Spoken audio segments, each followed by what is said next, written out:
Le 27 juin dernier, la République démocratique du Congo signait un accord que certains qualifient d'inédit, d'historique avec le Rwanda. Alors, est-ce la fin de 30 ans de guerre qui sévit dans la partie est de notre pays ou est-ce que la RDC vient là de trouver sa politique en matière diplomatique? Dans tout cela, un énième dialogue est-il une nécessité, un impératif ou une simple formalité? Madame, Messieurs, très heureuse de vous retrouver dans le cadre de ce nouveau numéro de votre émission Dites-nous la vérité qui reçoit pour vous le professeur Silas Mimile Makango. Bonjour et bienvenue. Merci madame, bonjour. Professeur, homme d'église, homme de Dieu, homme de feu, comme dirait le Congolais. Vous êtes professeur en relations internationales, spécialiste des questions liées à la géopolitique et comme je le disais, mais également consultant en leadership, tout ça pour une seule personne. On vous a connu comme pasteur. Oui. Vous êtes un peu éloigné de ça? Nullement, je crois que tout ça entre dans la logique de ma vocation, qui certes semble être multiple, mais je crois que je ne m'hasarde pas, je ne m'éparpille pas. Je crois plutôt rester dans la constance de ma vocation. Je l'ai compris, que c'est une vocation sacerdotale, royale, parce que je n'ai jamais considéré qu'il existerait un mur entre les séculiers et les sacerdotales pour certaines personnes. Je ne pense pas que les talents, les dons, les capacités d'analyse que Dieu a données aux uns ne soient utiles que dans les quatre murs de l'Église. C'est d'ailleurs l'une des choses qui fait assez que, en dépit de tant d'églises que nous avons, autant de religieux, notre société continue à patauger dans la précarité parce que nous avons fait taire certains savoirs, certaines intelligences, certaines compétences, sous prétexte que les séculiers étaient diaboliques et seuls les religieux étaient divins. Je pense plutôt que les séculiers et les religieux et les séculiers devaient être considérés comme un tout hétérogène pour lequel Dieu nous a appelés, pour ceux qui ont l'appel, et de ne plus jamais se sentir offusqué, de ne plus jamais se sentir gêné, que d'être prédicateur et militaire, que d'être prédicateur et médecin, que d'être prédicateur et footballeur. Vous avez ajouté à la foi la connaissance. Donc Évidemment, sinon ce n'est pas de la foi. C'est que beaucoup on reproche. On aura parlé de cette problématique-là théologique où les pasteurs ne veulent pas, ou ils veulent rester dans la théologie, rester pasteurs sans ajouter autre chose au-dessus. Et c'est ça, c'est aussi un mal congolais en fait. C'est un mal congolais. On ne peut pas prétendre être pasteur et être ignorant. La fonction pastorale a une grande incidence sur la vie des familles, sur la vie des individus qui fréquentent votre paroisse, qui fréquentent votre assemblée. Et il est donc nécessaire et important pour le pasteur d'avoir assez de lumière en termes de connaissances, à la fois pour comprendre la Bible, mais aussi pour comprendre la vie dans laquelle ces gens qui le fréquentent vivent. Connaissance ne signifie pas forcément connaissance scientifique, le bon sens. Connaissance ne signifie pas forcément un diplôme universitaire. Mais je pense qu'on n'a pas le droit d'être ignorant quand on est un pasteur. On doit se former pour avoir une meilleure appréhension de la Bible, se former pour montrer aux gens qui vous suivent, qui croient en vous, la meilleure des voies. Et cette voie, celle de Dieu, mais aussi cette voie qui s'éloigne de ce que j'appelle aujourd'hui l'obscurantisme religieux, où on a tendance à voir, à comprendre, on a tendance aujourd'hui à croire que le fait de s'approcher de Dieu nous éloigne du bon sens. Le fait de s'approcher de Dieu nous éloigne de la vie telle qu'elle doit être vécue au quotidien. Je pense qu'il faut sortir de cet obscurantisme religieux pour laisser les gens vivre à la lumière de la parole de Dieu, leurs vocations, leurs appels, et accomplir ces appels en toute dextérité. C'est ça un pasteur. Comment quitter l'obscurantisme religieux? Ça sera le développement de notre prochaine émission avec le docteur, je vous promets, parce que c'est tellement important. C'est tellement important. On dit que nous sommes un pays à 90% chrétien, il y a des églises partout, mais pourquoi ça ne change pas? Pourquoi ça ne bouge pas? Est-ce qu'il y a une responsabilité de nos pasteurs, de nous chrétiens? On en parlera, mais aujourd'hui, je reçois le professeur le spécialiste en questions liées à la géopolitique. Et j'aurai aussi prochainement aussi à recevoir parce qu'il a dit qu'il est consultant en leadership. Il a eu à écrire un livre sur le leadership féminin. On aura également une émission sur ça, donc 2 émissions avec le professeur Silas Mimoulé, mais ça sera prochainement. Aujourd'hui, on va s'apaisantir sur des questions liées aux relations internationales, à la géopolitique, surtout sur fond de cet accord qu'on a signé. Vous dites, ça y est, vive l'accord. Ben écoutez, d'entrée de jeu, je dirais comme beaucoup d'autres, c'est un pas. Un pas du fait qu'on aboutisse à la signature de cet accord, un pas qui prouve que tout le monde veut la paix, ok, du moins en apparence, mais je ne vais pas tomber dans le triomphalisme, par expérience, parce que ça serait, si pas le 7e, le 8e accord que nous signons les 6 premiers avec le Rwanda. Alors, je ne vais pas donner à cet accord un pouvoir magique. Je ne vais pas donner à cet accord un pouvoir qui, par lui seul, nous aiderait à sortir du marasme dans lequel nous sommes depuis plus de 30 ans. De peur que nous ayons une mauvaise... Je crains que nous fassions une très mauvaise analyse de la crise qui sévit dans la partie orientale depuis plus de 30 ans. Cet accord est le bienvenu, mais nous ne devons surtout pas tomber dans le triomphalisme au regard de la nature du signataire. Le Rwanda s'est illustré dans une constance qui pour lui, le Rwanda, est une survie. Voyez-vous, le Rwanda n'a fait que présenter les FDLR comme étant la menace à son existence. Il est resté constant pendant 30 ans. Il a gardé les mêmes prétextes, mais malheureusement, c'est nous du côté congolais qui ne sommes pas constants quand il faudra aussi défendre notre intégrité territoriale. Au départ, c'était un accord qu'on entendait avec les États-Unis. Minerai contre sécurité. Mais à la surprise de tous, on a vu le Rwanda se faire inviter. Par quelle magie? Par quelle magie? Parce qu'il Vous avez une idée comment le Rwanda se retrouve à la table? Parce qu'aujourd'hui, peu importe les administrations, la politique étrangère américaine au niveau de la région des Grands Lacs considère le Rwanda comme étant le modèle de la bonne gouvernance, malheureusement. Considère le Rwanda comme étant l'acteur indispensable pour la stabilité. C'est-à-dire, pendant que nous pensons que c'est le Rwanda qui est le fauteur de troubles, les autres pensent qu'il n'y aura pas de paix, il n'y aura pas de stabilité sans une implication du Rwanda.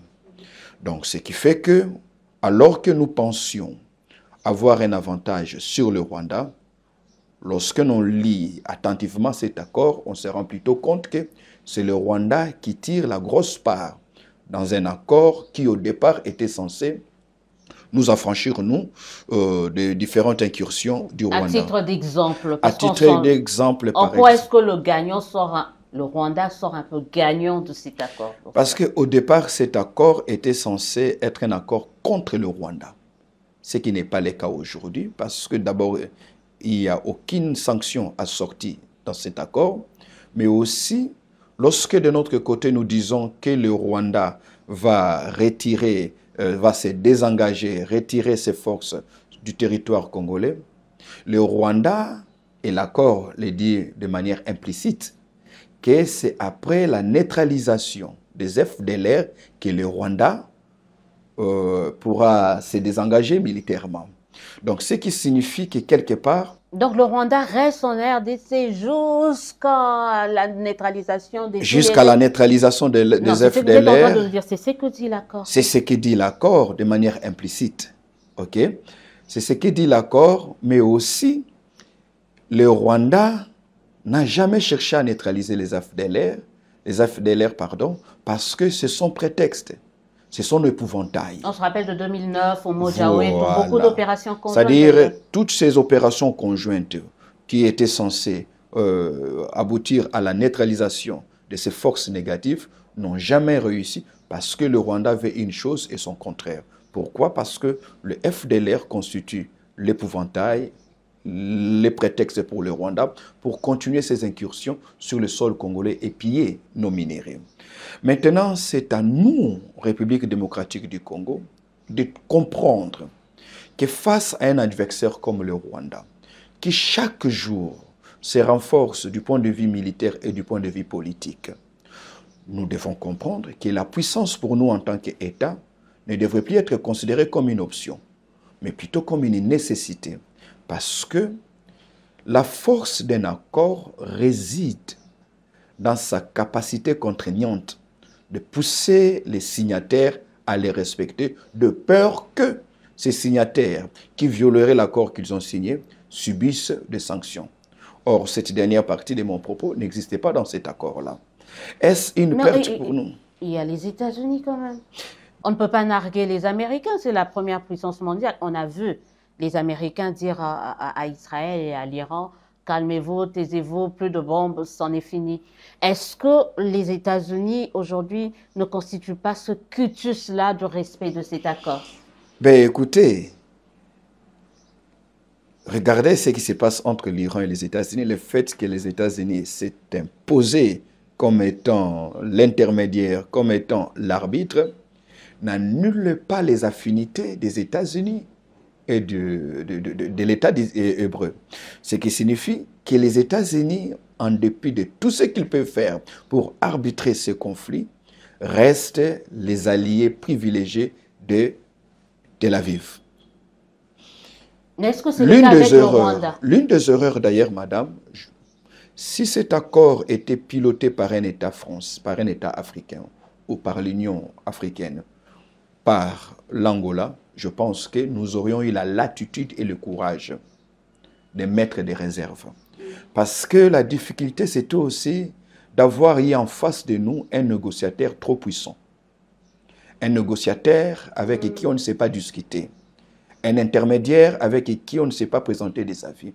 Trump en tranché en tant qu'État puissant, en tant que superpuissant. Et nous n'avons eu qu'à obtempérer pour signer. Je pense que si cet accord signé aux États-Unis a été piloté par des États africains, jusqu'à ce jour, nous n'allons pas encore signer. Nous allons continuer à discuter pour faire comprendre que l'accord ne nous représente plus comme étant la victime, mais plutôt représente le Rwanda comme étant l'État menacé par la présence des FDLR sur le sol congolais. Alors que le Rwanda devait être présenté comme étant l'agresseur qui a violé l'intangibilité de nos frontières, de notre territoire, mais cet accord nous présente comme étant ceux-là qui regorgent chez eux des troupes qui constituent une menace pour la stabilité au Rwanda. L'accord, on signe l'accord avec le Rwanda, est-ce que ce n'est pas une reconnaissance implicite que le Rwanda est sur le sol congolais?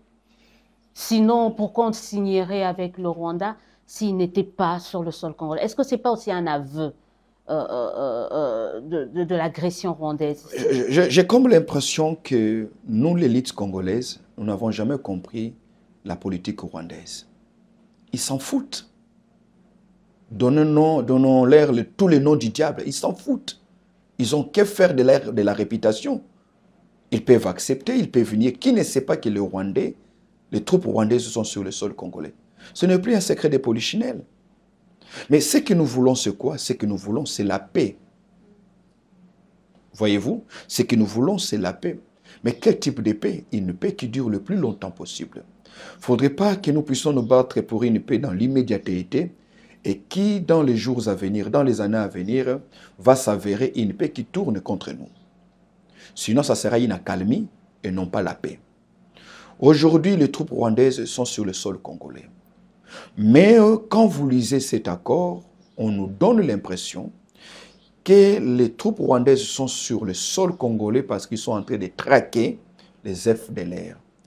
Et pas plus tard qu'hier, avant-hier, vous avez suivi l'interview du ministre rwandais sur Jeune Afrique. Oui. Écoutez.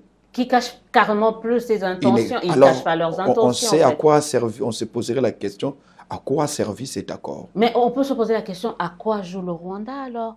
Parce qu'ils ont signé devant le président Trump, ils ont réaffirmé, ils tous ont dit que la paix est de retour dans la partie, et ils ont réaffirmé, parce qu'on n'en parle pas assez, on a réaffirmé dans cet accord l'intégrité quand même territoriale de la RDC. Mais à quoi joue le Rwanda? À quoi joue le Rwanda, madame? Votre question m'étonne. Nous avons tendance à moraliser la vie internationale. Elle est amorale. Les États n'ont pas d'état d'âme. Le Rwanda n'est pas un garçon de cœur. Le Rwanda, comme tout autre État, tient à des choses. Ses intérêts et sa survie. Nous aussi, nous sommes censés tenir aussi à ces défis. Nos intérêts en tant qu'État, mais aussi notre survie en tant qu'État. Donc, que le Rwanda renie sa signature, ça serait normal pour un État. Comment amener le Rwanda à ne pas renier sa signature? Comment? Justement, expliquez-nous comment on fait. C'est lorsque le Rwanda considérera qu'en face de lui, il n'a plus un État pleurnicheur. Il n'a plus un État plaintif. Il a un État qui dispose de tous les moyens nécessaires. Le moyen politique, le moyen diplomatique, le moyen militaire pour défendre l'intangibilité de ses frontières, pour défendre son intégrité territoriale et pour faire mal s'il est faux pour assurer sa survie en tant qu'État. Aussi longtemps que nous allons continuer à faire figure de pauvres, des malades, d'un État désintégré, où la cohésion nationale n'a plus son sens comme elle est censée avoir, eh bien, le Rwanda signera le matin et le soir, le Rwanda reniera. Et ça, c'est tout à fait normal en relation internationale. Est-ce que la force du Rwanda aujourd'hui ne réside pas dans le fait que réside dans le fait des trahisons des Congolais ou des certains Congolais? Parce que sans les Congolais, on parle de la situation actuelle, la force du Rwanda aujourd'hui réside en Nanga, à Joseph Kabila, diront certains. Il y a certains Congolais qui pactisent facilement avec le Rwanda. Pas seulement que ces Congolais qui pactisent avec le Rwanda, mais ces Congolais qui fragilisent la République. C'est d'ailleurs là l'importance de la cohésion nationale. C'est d'ailleurs là l'occasion pour nous de tout faire pour éviter qu'il y ait des frustrations en interne. Parce que vous avez tantôt dit que je suis homme d'église, je vais vous évoquer un principe évoqué par Jésus. Principe aujourd'hui reconnu par tous les stratèges, que ce soit Sun Tzu, que ce soit Robert Greene, ainsi de suite. Un État ne peut pas subsister en externe si en interne il est fragilisé. Nous devons colmater le plus vite le fissure. En fait, l'unité nationale, madame, est un préalable à la puissance. Si aujourd'hui, nous avons des Congolais qui pactisent avec le Rwanda, je considère cela comme étant de la haute trahison. Ils n'ont pas intérêt. Mais le problème, c'est quoi? Le problème, c'est que nous avons laissé cette habitude perdurer. Mais c'est le moment d'y mettre un terme. C'est le moment d'y mettre un terme. Voilà pourquoi donc traiter les traîtres, entre guillemets, en tout cas, comme ils sont, en fait. Bien sûr, ils sont traîtres. On ne peut pas pactiser. On ne peut pas asseoir avec eux sur une même table. On ne peut pas... Non. Même table, c'est ça. Dans la quête de la paix. Parce que la paix signifierait aussi d'accepter que votre main soit amputée. Votre main en tant qu'individu. OK? La paix signifierait aussi accepter de faire des concessions pour retrouver la paix. Mais ça sera l'éternel recommencement, vous veniez de le dire. On est dans un cycle là. On est dans un cycle, mais dans quel cycle? On est dans un cycle d'impuissance. Ça, il faut le relever. On est dans un cycle d'impuissance parce que nous n'avons jamais réussi à mettre fin à une attaque militaire par des moyens militaires. C'est-à-dire en 2013, diront certains, avec le M23 à l'époque de Kabila, on a réussi, on a défait militairement, entre guillemets. Justement, quand on défait, ça c'est vrai, quand on défait militairement, il faudrait aussi défaire politiquement tous les prétextes, toutes les susceptibilités qui ont fait naître ces mouvements rebelles. Sinon, c'est le même cycle. On se bat, on défait. Mais on défait les mouvements rebelles, on ne défait pas la supériorité militaire du Rwanda face à nous. Qu'est-ce qu'on fait de ces Congolais-là qui pactisent avec, avec ceux qui nous causent du tort? Qu'est-ce qu'on en fait? Je crois qu'aujourd'hui, puisque sur le plan militaire, nous n'avons pas réussi à mettre fin, eh bien, il faudrait encourager ce qui se passe à Doha, qu'on échange, qu'on discute, que l'on trouve des solutions momentanées. Le temps pour nous de constituer une armée républicaine, dissuasive et professionnelle qui ferait que dans les 7 prochaines années, qu'on n'ait plus jamais à subir les rébellions comme on est en train de les subir aujourd'hui. Pourquoi, madame? Parce qu'il y a aussi une erreur d'analyse. Une erreur d'analyse que commettent beaucoup d'entre nous, intellectuels universitaires congolais, c'est d'avoir singularisé les M23 dans un microcosme où il y a plus de 216 groupes armés. Ça, il faut aussi le dire. Ce qui signifie le fait de finir avec les M23 ne ramène pas totalement la paix dans la partie orientale. Il y avait Nairobi, il y avait, voilà... Justement. Donc, il faudrait voir le mal dans sa globalité. Il faut faire une lecture à 360 degrés. Parce que, à la fois, il faut en finir avec les M23, à la fois, il faut en finir avec les ADF, à la fois, il faut en finir avec les Codeco, à la fois, il faut en finir avec tous ces autres groupes armés, plus de 216 selon les dénombrements de 2023. Il faut en finir avec ceux qui sont de l'autre côté, ici vers le Bandundu et autres, les Mobondo. Donc, la situation devait être considérée d'abord dans son ensemble pour ne pas tomber dans le piège du Rwanda qui nous fait croire que le danger, ce n'est que les M23. Donc, on doit essayer d'aller au-delà de Doha, parce que Doha, c'est exclusivement l'État congolais avec le M23. Avec les M23. Donc, il faut un autre processus cette fois-ci. Il faudrait voir... Ou est-ce qu'il faut ramener tous les autres à Doha aussi? On ne sait pas pourquoi les M23 doivent être traités différemment des autres. Bon, il est traité différemment au regard du parti qui l'occupe. Il est traité différemment au regard de ses revendications.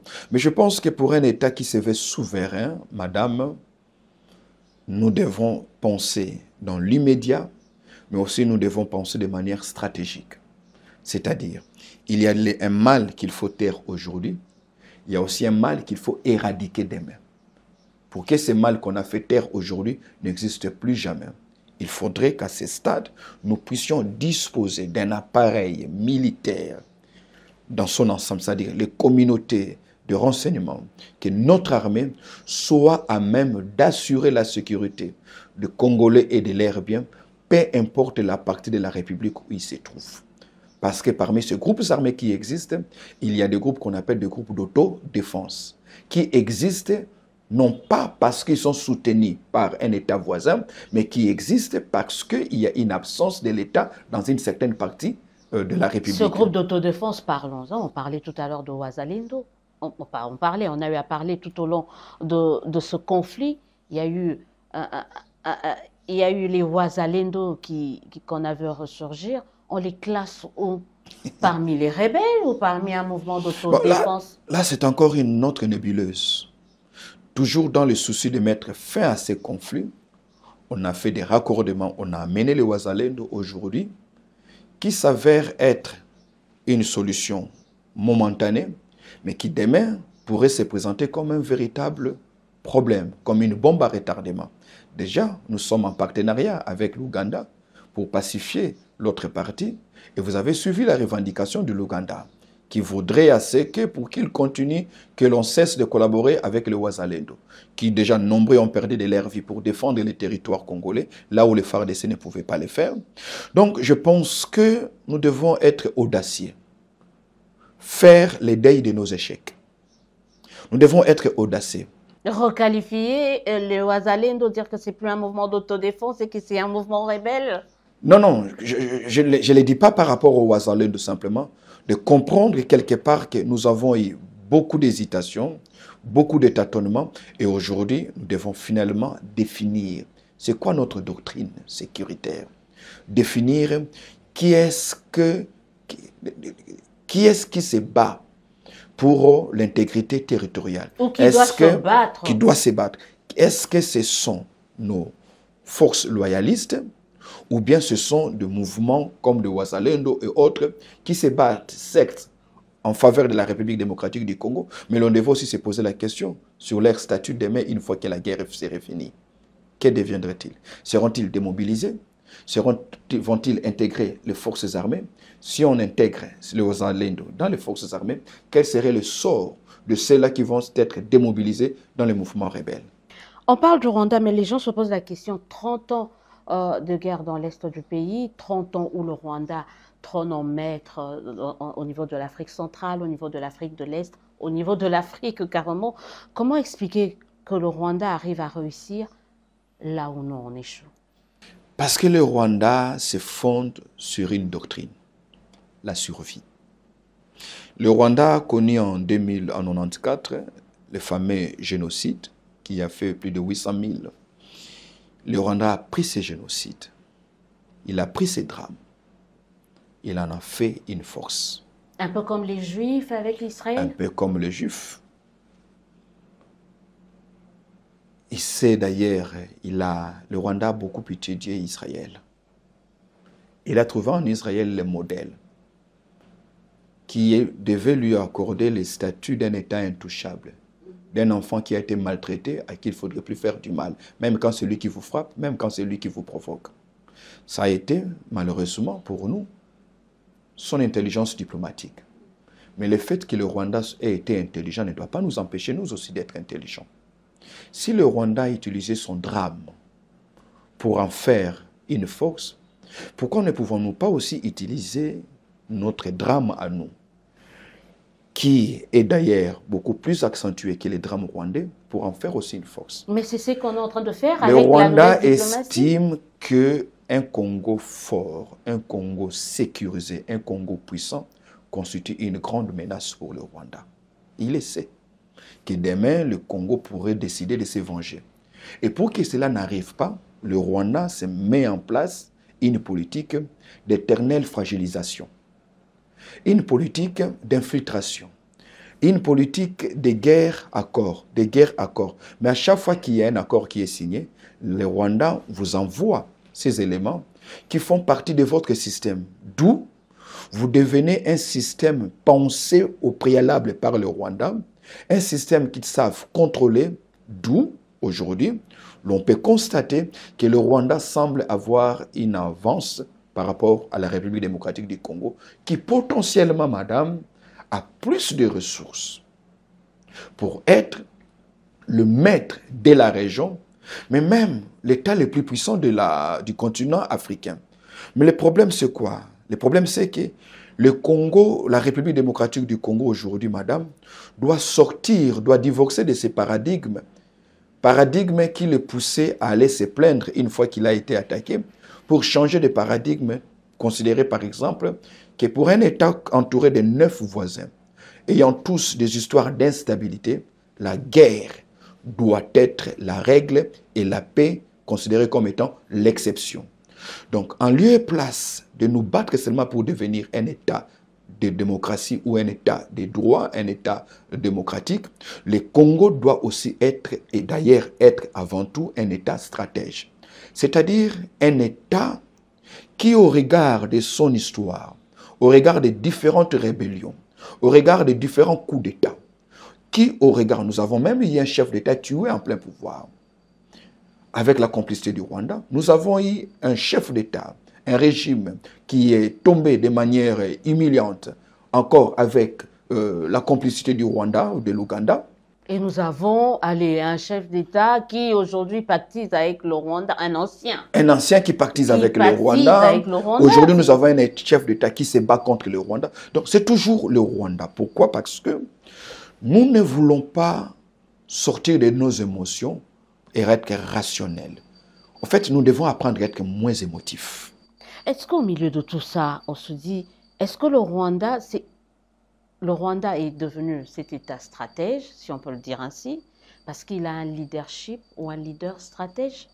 Est-ce que nous, on en manque? Est-ce que vous êtes aussi consultant au leadership? Est-ce que tout ceci nous arrive à cause du manque d'un leadership stratège dans notre pays? Je dirais leadership, oui, sans que ce leadership soit personnalisé, parce que je ne suis pas Ouais, fan voilà, du justement pas. messianisme, je ne suis pas fan du leadership providentiel. Je suis fan du leadership collectif. Il faudrait que le leadership congolais, ou encore l'intelligentsia congolaise, dans son ensemble, comprenne quelles sont ses responsabilités et que chacun dans les domaines qui est le sien joue sa partition. Que ce soit au niveau scientifique, au niveau culturel, au niveau politique. Parce que lorsqu'il est question de la survie de l'État, il faut mettre tout le monde dans les bains. Mais il faudrait que quelqu'un puisse définir cela. Justement, c'est Voilà. cette politique qui nous manque parce que nous semblons ne pas être pressés, nous semblons ne pas avoir une urgence. Alors que les autres, leur urgence, c'est quoi? C'est la survie. Ils ont peur de ne plus exister. Et cette peur constitue pour eux une véritable raison de résilience pour développer des intelligences qui les permettent non pas seulement d'avoir à leur côté un Congo fragile et fragmenté, mais aussi de prétendre à la puissance, à l'hégémonie au niveau de la région. Le Rwanda ne cache plus ses ambitions hégémoniques. Le Rwanda veut jouer le rôle que nous avons joué pendant la guerre froide. Malheureusement, ce rôle, nous l'avons joué non pas parce que nous l'avons ambitionné, nous l'avons joué parce que ce rôle nous a été assigné.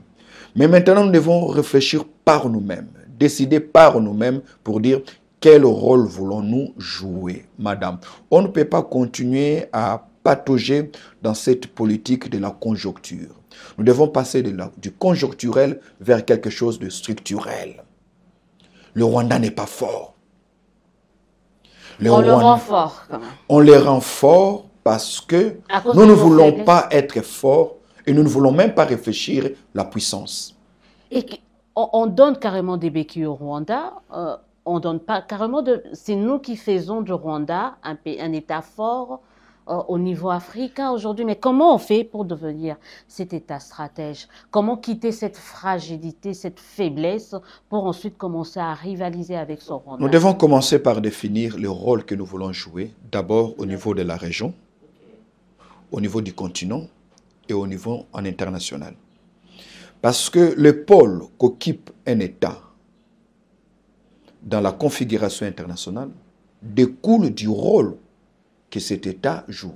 Quel est ce rôle? Nous devons naturellement, au regard de notre situation géographique, au regard des atouts géostratégiques, nous devons aujourd'hui nous définir comme État, l'État qui veut être le pilote en termes de leadership au niveau de la région et aller maintenant au niveau du continent pour rivaliser avec des pays tels que l'Égypte, des pays tels que le Nigeria et les pays tels que l'Afrique du Sud. Parce que le Rwanda nous a mis en retard. En lieu et place de penser comment compétir avec des États comme l'Égypte, l'Afrique du Sud, le Nigeria, qui sont en principe nos adversaires potentiels, nos adversaires naturels. Mais nous sommes restés fragiles et faibles parce que le Rwanda est devenu pour nous une distraction. Une distraction où toute notre politique étrangère, même notre politique sécuritaire, veut se calquer en fonction de ce que le Rwanda nous veut nous faire. Même la politique sportive, tout est la fait, politique voilà, culturelle, tout est fait. C'est comme en si on fonction calquait. du Rwanda. Et ça, c'est une erreur stratégique. Pourquoi? Parce que même au niveau de la région, ce n'est pas le Rwanda qui est le plus fort. Le pays qui peut nous mettre en mal, qui peut sérieusement nous déranger, ce n'est pas le Rwanda, ce n'est pas l'Ouganda, c'est l'Angola. Aujourd'hui, nous sommes en paix avec l'Angola. Mais l'Angola, c'est le pays voisin qui peut nous troubler si jamais ils ont aussi, ils développent l'animosité que le Rwanda a développée contre nous. Eh bien, nous serons mal barrés. Parce que cet Angola dispose d'une armée beaucoup plus disciplinée, mieux équipée. Il a l'expérience, mais aussi au regard de la longue frontière, plus de 2000 km que nous partageons avec l'Angola, c'est le pays qui constitue pour nous le danger. Donc, sortir de cette impuissance pour aller vers la puissance, nous devons définir quel rôle nous voulons jouer. Qu'est-ce qu'on peut faire d'autre? Faisons ce que Franck Fanon a dit. Jouons la politique de notre géographie. C'est-à-dire, nous ne sommes pas au centre pour être la périphérie. Nous sommes au centre pour être l'acteur majeur.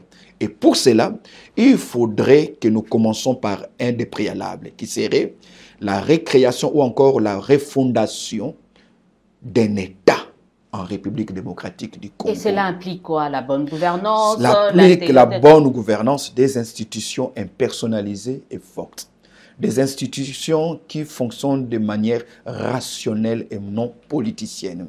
Il faudrait, pour que nous ayons cet État au centre de la République démocratique du Congo, que nous puissions faire désormais l'apologie du savoir et non plus l'apologie du pouvoir.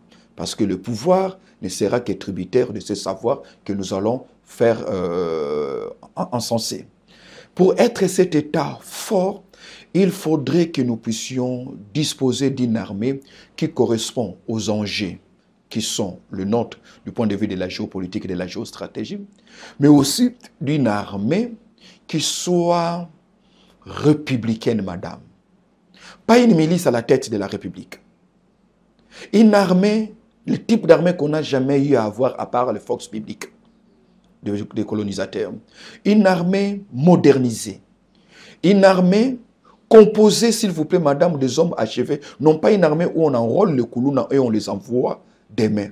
Parce que ils ont des déficits en termes de moralité et ce sont les mêmes personnes demain qui vont trahir la République pour un $500, pour un $1000 ou pour quelconque autre intérêt.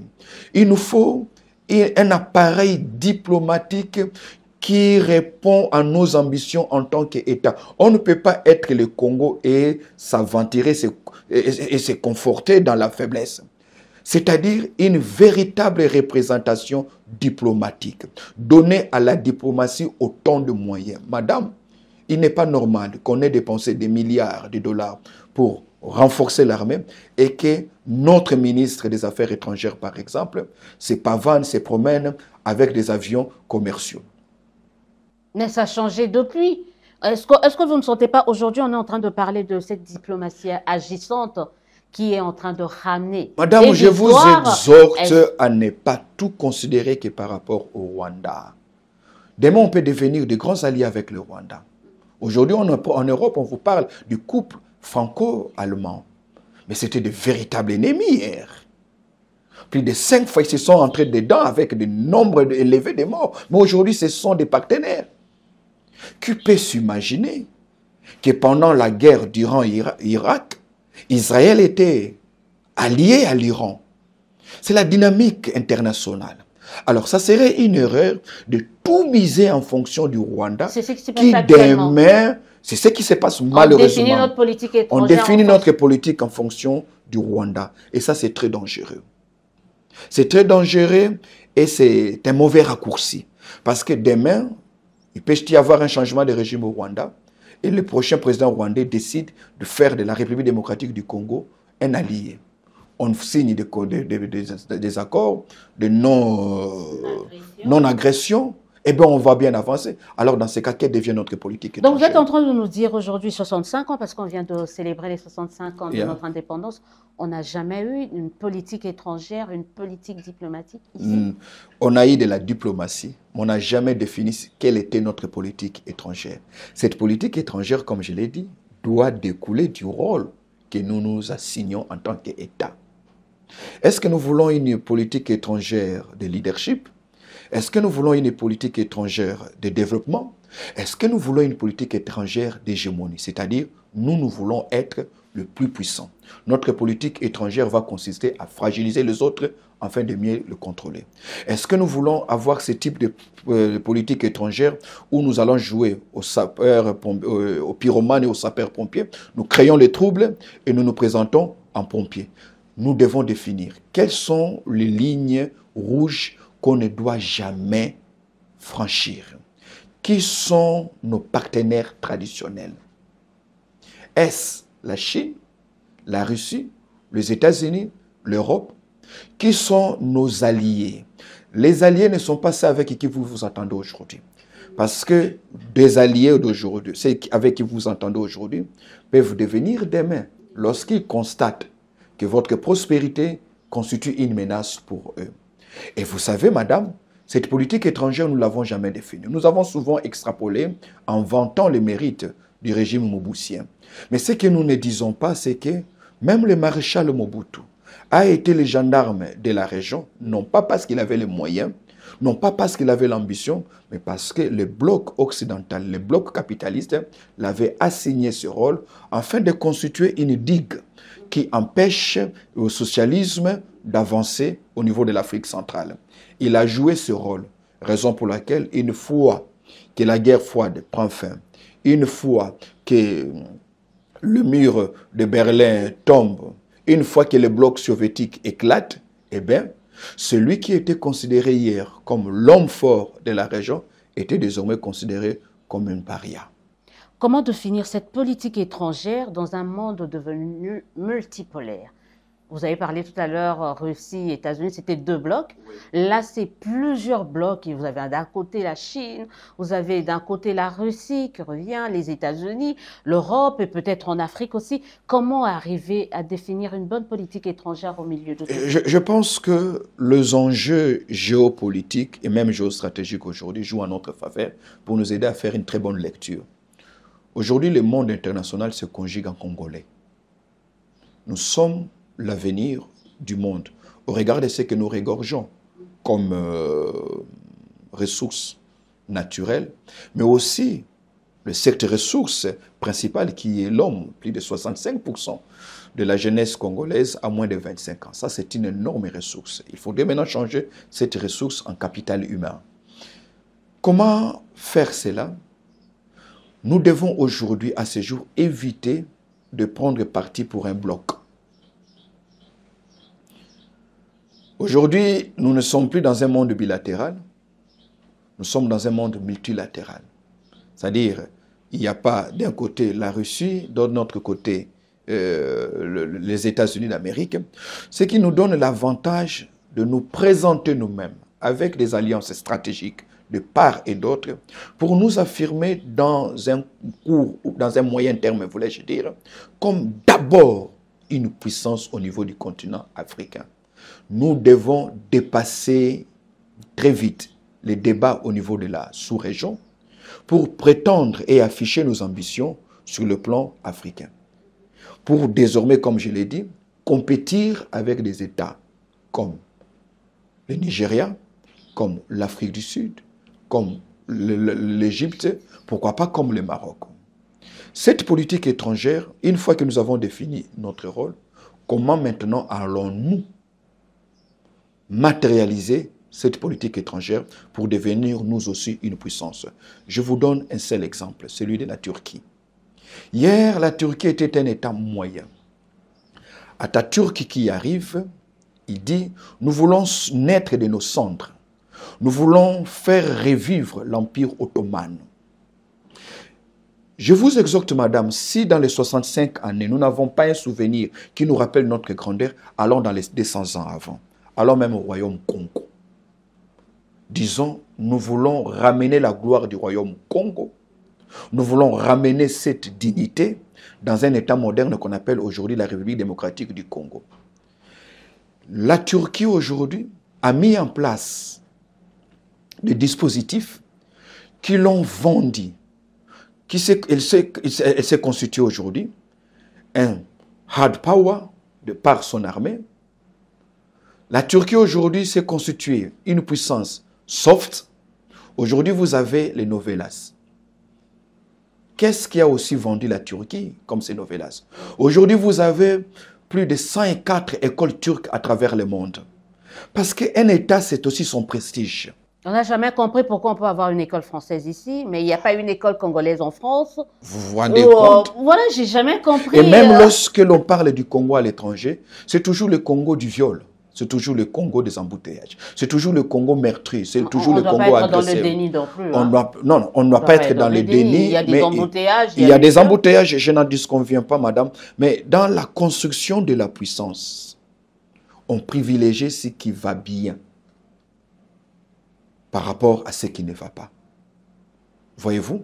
Aujourd'hui, la Turquie a mis en place un dispositif diplomatique tel que c'est l'un des États les plus représentés à travers le monde. Lorsque vous débarquez à l'aéroport d'Istanbul, on vous dit que c'est ici que le monde se croise. Pour nous, madame, il faudrait que nous donnions un contenu à cette phrase. Eloko makas. C'est quoi sa macacité? quand on dit Eloko Makasi. Cette makacité, quel est son contenu? Aujourd'hui, il faudrait que nous refusons d'être le Congo que tout le monde veut aider, d'être sur ce lit d'hôpital que tout le monde veut venir, que ça soit au chevet pour consoler. Nous voulons être le Congo qui est capable d'exporter même ce service militaire, parce que ce Congo dispose d'une armée professionnelle capable de se déployer dans d'autres États africains pour ramener la stabilité et la paix, mais aussi pour vendre son savoir-faire. Si nous ne pouvons pas faire ces choses, c'est aussi parce que nous n'avons pas réussi un préalable. C'est quoi ces préalables, madame? C'est de construire la cohésion nationale. La cohésion nationale, madame, n'est pas de la magie. La cohésion nationale, madame, n'est pas le miracle. La cohésion nationale, c'est une architecture. Nous devons transcender nos conflits politiciens. Nous devons transcender nos clivages tribaux. Nous devons transcender nos différences linguistiques, claniques. Nous devons transcender à un moment donné nos points de vue personnels pour se mettre autour de ces carrefours qu'on appelle la République démocratique du Congo. Et aujourd'hui, on peut soupçonner dans les chefs de l'État actuel cette volonté. Or, la volonté nécessite toute une recette autour pour que cette volonté se change en puissance. La cohésion, la volonté du chef de l'État qui nous emmène peut-être au dialogue que demandent les uns et les autres, que visiblement le chef de l'État, malgré toute sa volonté, ne veut pas. Comment on arrive à atteindre une cohésion que tout le monde dit être nécessaire et indispensable, sans la volonté de la première personnalité du pays? Bon, je ne sais pas si je dis, ça serait peut-être un procès d'intention, si je disais qu'il n'y a pas de volonté, mais je dis simplement que la volonté ne suffit pas. Je comprends parfaitement, la volonté ne suffit pas parce qu'on ne peut pas à la fois acquiser les uns, on ne peut pas à la fois exclure les autres et dire nous allons créer une confusion dans une famille de 10. On va créer la cohésion, mais on ne sera qu'à 6. Les 4 autres, on va les laisser dehors. Il faudrait parler avec ceux qu'on croit être fauteurs de troubles. Il faudrait les échanger. Il faudrait écouter. Une prime à l'impunité? Une prime à la traîtrise? Madame, on ne doit pas réserver des primes à l'impunité dès lors que nous ne disposons pas des moyens de mettre fin à ces bêtises-là dont ils sont auteurs. C'est ça notre faiblesse. À la fois, je ne veux pas sortir, mais je ne sais pas aussi vous empêcher de me prendre des forces. C'est ça la difficulté. Et dans l'entretemps, c'est le mal qui s'accentue. C'est le mal qui se renforce. Et j'estime, madame, qu'ici, il faut parler. Il faut parler. Voilà pourquoi moi... Ravaler sa fierté, mettre de côté son ego. Mettre, évidemment, vous le dites. Effacer le tableau encore. Je ne sais pas s'il faudrait effacer les tableaux. Comment faire passer cela, ces populations? On parle par exemple de Goma, de Bukavu. Comment faire admettre à cette population que non, c'est pour votre intérêt qu'aujourd'hui on va parler avec Nanga, le même Nanga qui avec le Rwanda ont tué des milliers de Congolais? Comment on arrive à faire passer cela? Ok, on refuse de parler avec Nanga. Il reste combien de temps à Goma? Il ne faut pas tomber dans l'usure. C'est très dangereux. On ne doit pas tomber dans l'usure. Les temps ne jouent pas en faveur. Les temps jouent en faveur de Nanga et non pas en notre faveur. Il faut arracher à Nanga ces prétextes-là. Tu voulais négocier, on a négocié. Pourquoi veux-tu rester à Goma? Tu dois partir. Parce que... Il a ses revendications à lui, hein, Nanga. Eh bien, écoutez ses revendications. Il est à Doha. On écoute ses revendications. Parce que c'est qui... Non, il demande un dialogue interne avec les prêtres, catholiques, protestants. Bon, de l'autre côté, l'actuel président, il veut associer... Je pense c'est comme si de part et d'autre, ils jouent tous avec le temps. Et écoutez, les temps ne jouent pas en notre faveur. Si on laisse Nanga à Goma, on risque de créer un mauvais précédent. Nous sommes un État fragile. Nous sommes un État de frustration. Mais on risque de se fragiliser davantage si on parle directement. D'où il faut transcender notre ego. On tourne là, hein, je ne sais pas. Mais pourquoi on tourne là? On ne sait pas qui de l'œuf ou de la poule doit venir avant ou venir avant.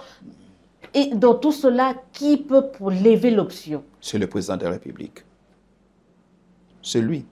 Il doit C'est pour ça s'assumer. il doit s'assumer. Il doit réfléchir sur son avenir. Pas seulement en tant que politicien, mais en tant que père de la nation, pour avoir présidé aux destinées de cette nation pendant ces 2 mandats. Il doit penser à la place qu'il doit occuper dans l'histoire. Il doit tout faire pour entrer dans l'histoire par la grande porte. Il doit se choisir sa place dans les panthéons. Que l'on dise de lui, c'est qu'on dit aujourd'hui du président Abraham Lincoln. Vous savez, Abraham Lincoln est cité parmi, on ne peut pas citer les pères fondateurs des États-Unis d'Amérique sans citer Abraham Lincoln. Et pourtant, pour votre gouvernement, madame, vous le savez d'ailleurs, qui n'est que le 16e président. Il n'est pas de la génération des premiers de George Washington, de Hamilton, Benjamin Franklin, non. Il vient 16e. Mais pourquoi? C'est parce qu'il est celui qui a sauvé les États-Unis de sa dislocation. Celui qui a mis fin aux ambitions nordistes et sudistes. Il s'est érigé comme étant l'élément collecteur qui tient d'une partie le nord et le sud pour dire l'Amérique ne doit pas se séparer. Voilà pourquoi on lui doit aujourd'hui, des siècles après, la gloire qu'on attache au nom Abraham Lincoln. Et je pense que le président Félix Tshisekedi arrive au pouvoir à un moment assez fort. Et ces moments aujourd'hui, les enjeux auxquels nous faisons face en tant qu'État, exigent de lui de faire preuve d'être cet homme d'État. Cet homme d'État qui ne se qualifie pas comme étant de l'union sacrée ou de l'opposition, mais celui qui cherche à tout prix à sauver le Congo de l'implosion. On a souvent parlé de la balkanisation, on a souvent parlé de l'annexion, mais attention, il y a aussi le danger de l'implosion. Il y a aussi un autre danger, madame, pour lequel le président de la République doit veiller. C'est aussi ce danger que j'appelle la somalisation ou la libanisation. C'est-à-dire, le Congo reste dans ses frontières de 2 345 000 km², 410 km², mais en interne, il n'y a pas d'État, comme le Liban aujourd'hui, comme la Somalie aujourd'hui. Ça aussi, on doit éviter. D'où la cohésion nationale n'est pas une prime que l'on donne aux rebelles. La cohésion nationale, c'est la chance qu'on donne à la République. Mais c'est par ces belles paroles qu'on va clôturer cette émission. Merci. Vous avez suivi avec moi, j'ai reçu le professeur, vous avez senti la teneur, la réflexion. On a parlé Congo, on a parlé comment garder ce Congo uni et indivisible, comment rendre ce Congo grand. Fier à moi que vous n'ayez une autre. Moi, je trouvais que la conclusion, elle était bonne. Hein? Très bien. Donc, on garde ça comme ça. Merci beaucoup. J'ai reçu pour vous le professeur Silas Mimile Makangu, professeur en relations internationales, spécialiste des questions liées à la géopolitique, homme d'église, homme de feu, consultant en leadership. Non, homme de feu, c'est un clin d'œil au quinoa. Les quinoa, ils aiment. Homme de Dieu, homme de feu. Mais consultant en leadership également, je vous ai promis. Par la grâce de Dieu, on reviendra pour parler de deux autres thématiques. Pour moi, c'est important de parler de leadership féminin, mais également de parler de cet obscurantisme religieux qui est en train aussi de détruire notre... On attend que Dieu fasse pour le Congo ce qu'il n'a jamais fait pour le Togo, pour la Côte d'Ivoire, même pour l'État d'Israël. Les pays qui est en alliance biblique, écrite dans la Bible avec Dieu, a fait de l'armée une obligation, a fait de l'école une caserne, une antichambre de la caserne. Ces pays fabriquent ces armes. Et nous, il faut aller prier devant les palais du peuple pour la guerre, il faut se réunir au stade. Je crois à la prière, mais la prière ne doit pas devenir une drogue. C'est un avant-goût de la prochaine émission. Prenez déjà rendez-vous, on va en parler alors très prochainement. Merci à vous, merci à toute l'équipe technique qui m'accompagne, qui est tout le temps avec moi. Je leur ai demandé de m'envoyer la liste de leurs noms. Ils ne veulent pas, mais je vais commencer à les citer prochainement. Vous saurez qui sont derrière ces belles images que vous voyez sur notre chaîne YouTube, Élysée Odia TV, mais également sur notre chaîne partenaire B1, mais également sur d'autres chaînes partenaires où vous verrez, où vous voyez ces émissions. On se dit au revoir, à très très bientôt pour un nouveau numéro de votre émission. Dites-nous la vérité en attendant. Prenez soin